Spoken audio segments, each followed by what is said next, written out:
بسم اللہ الرحمن الرحیم نحمدہ ونصلی ونسلم علی رسول الکریم۔ بچوں کی اچھی تربیت کے حوالے سے ہم نے سلسلہ شروع کر رکھا ہے۔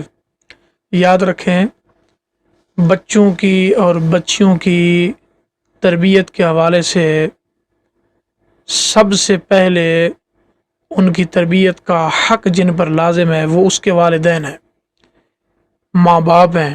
والدین پر لازم ہے کہ اپنے بیٹے اور اپنی بیٹیوں کی صحیح طریقے سے اچھے منہج پر تربیت کریں۔ اگر والدین صحیح تربیت نہیں کر پاتے، انہیں ٹائم نہیں دیتے، تو اس سے ان کے بارے میں پوچھا جائے گا۔ اس لیے کہ صحیح حدیث میں فرمایا، آپ صلی اللہ علیہ وسلم نے فرمایا، ما من مولود یولد الا یولد علی الفطرت، کہ ہر بچہ دین اسلام پر پیدا ہوتا ہے۔ یعنی اللہ تعالیٰ انسان کو جب پیدا فرماتا ہے، والدین کے ہاں کوئی بھی بچہ پیدا ہوتا ہے وہ دین اسلام پر پیدا ہوتا ہے۔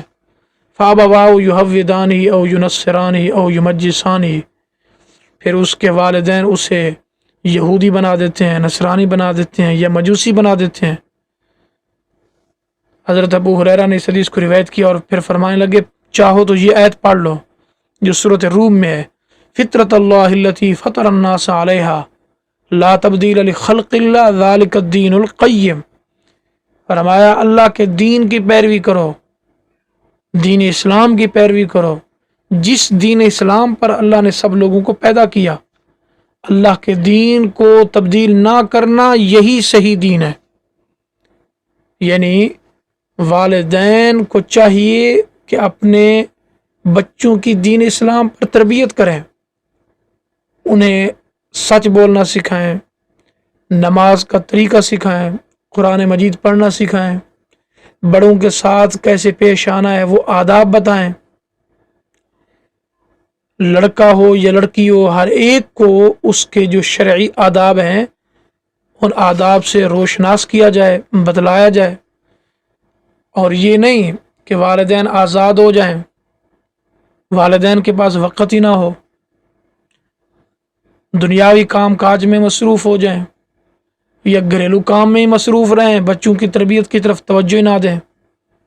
یہ سب سے بری بات ہے کہ والدین اپنی اولاد کو وقت نہ دیں، بلکہ جتنا والدین اپنی اولاد کی صحیح طریقے سے تربیت کر سکتے ہیں، کوئی اور اتنی تربیت کر ہی نہیں سکتا۔ اگر والدین اپنی اولاد کی تربیت نہیں کرتے تو قیامت والدین اللہ تعالیٰ ان سے پوچھیں گے، والدین سے، کہ تم نے اپنی اولاد کی صحیح طریقے سے تربیت کیوں نہیں کی۔ حدیث بخاری شریف میں ہے اور مسلم شریف میں ہے۔ حضرت عبداللہ ابن عمر راوی ہیں، فرماتے ہیں کہ میں نے رسول اللہ صلی اللہ علیہ وسلم کو فرماتے ہوئے سنا، کلکم راع و کلکم مسئول عن رعیتہ، تم میں سے ہر ایک نگران ہے، راعی ہے، محافظ ہے، اور ہر ایک سے اس کی رعایا کے بارے میں پوچھا جائے گا۔ رعایا صرف بادشاہ کی نہیں ہوتی، یعنی ماتحت لوگ صرف بادشاہ کے نہیں ہوتے۔ چنانچہ وضاحت کی آپ صلی اللہ علیہ وسلم نے، فرمایا، الامام راع و مسئول عن رعیتہ، امام راعی ہے، نگران ہے، نگہبان ہے، محافظ ہے۔ امام سے مراد حاکم وقت، اور اس سے اس کی رعایا کے بارے میں پوچھا جائے گا کہ تم نے ان کے ساتھ عدل و انصاف کیا کہ نہیں، ان کے حقوق ادا کیے کہ نہیں۔ والرجل راع فی اہلہ، اور مرد اپنے گھر میں جن کی ذمہ داری اس پر ہے ان میں راعی ہے، نگران ہے، محافظ ہے، اور اس سے اس کی رعایا کے بارے میں پوچھا جائے گا۔ یعنی مرد سے اس کی بیوی کے بارے میں، بچوں کے بارے میں، اگر کوئی بڑا ہے تو اس کی بہو کے بارے میں پوچھا جائے گا کہ تم نے ان کی احسن طریقے سے تربیت کی کہ نہیں کی۔ والمرأة راعیۃ فی بیت زوجہا، اور عورت اپنے شوہر کے گھر میں نگران ہے، یعنی آگے خود فرمایا مسئولۃ عن رعیتہا، اور عورت سے اس کی رعایا کے بارے میں پوچھا جائے گا کہ تم نے گھر میں شوہر کے مال کی حفاظت کی، شوہر کی عدم موجودگی میں اس کے گھر کی حفاظت کی، یا اس کے بچوں کی تم نے حفاظت کی، حسن طریقے سے تربیت کی، یا سارا دن وقت ضائع کر دیا۔ کچھ خواتین وقت ضائع کر دیتی ہیں، بچوں کی طرف توجہ نہیں کرتی، اور کچھ کہتی ہیں ہمیں گھر کا کام ہی اتنا بہت زیادہ ہے، یہ گھر کا کام تو ادھر رہ جانا ہے۔ بچوں کی اگر آپ نے احسن طریقے سے تربیت نہ کی، بچے خدا نخواستہ بگڑ گئے، تو اس کی ذمہ داری آپ پر ہے، اور رب ذوالجلال آپ سے پوچھیں گے قیامت والے دن۔ گھر آپ کا صاف ستھرا ہو یا نہ ہو، اس کے بارے میں کچھ رعایت ہو سکتی ہے، لیکن بچوں کی اگر آپ نے تربیت نہ کی تو اس کے بارے میں رعایت نہیں ہو سکتی۔ اسی طرح عورت اپنے شوہر کے گھر میں شوہر کے مال کی بھی محافظ ہے۔ ایسا نہ ہو کہ مرد چلا جائے تو پیچھے اس کا مال اڑاتی پھرے عورت، یہ ناجائز ہے۔ عورت جب اکیلے گھر میں اس کا شوہر نہ ہو، حدیث میں فرمایا آپ صلی اللہ علیہ وسلم نے کہ کسی غیر کو اپنے گھر میں آنے کی بالکل اجازت نہ دے۔ اب ظاہر ہے اگر بچے بالکل چھوٹے ہیں اور شوہر باہر جاتا ہے کمانے کے لیے، تو اب بچوں کی تربیت، ان کی ذمہ داری عورت پر ہے، اس لیے فرمایا عورت سے بھی پوچھا جائے گا۔ والخادم راع فی مال سیدہ، خادم، نوکر، ملازم، وہ اپنے مالک کے مال میں راعی ہے۔ ومسئول عن رعیتہ، اس سے بھی پوچھا جائے گا اس کی رعایا کے بارے میں کہ تم نے اپنے مالک کا مال صحیح طرح خرچ کیا ہے یا اس میں سے کچھ کھا گئے ہو، یا غلط طریقے سے تم نے اس کا پیسہ ضائع کیا ہے۔